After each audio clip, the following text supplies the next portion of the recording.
When you look at the preferences of the current U.S. government and then also members of the current Israeli government, we see them openly talking about a future for Gaza that does not have a role for Palestinians, does not include them.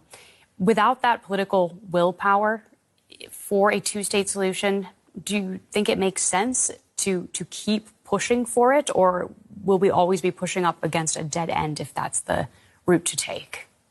Well, I think the real problem is that a lot of today's decision makers are quite ignorant of the history and quite ignorant even of recent history. They tackle this problem as if it all began on October the 7th.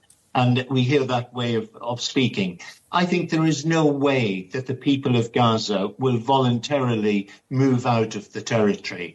If we go back in history, Alexander the Great occupied Gaza for, I think, about 3 years, and then he had enough. He moved on. Napoleon tried to also occupy Gaza. He lasted 2 weeks.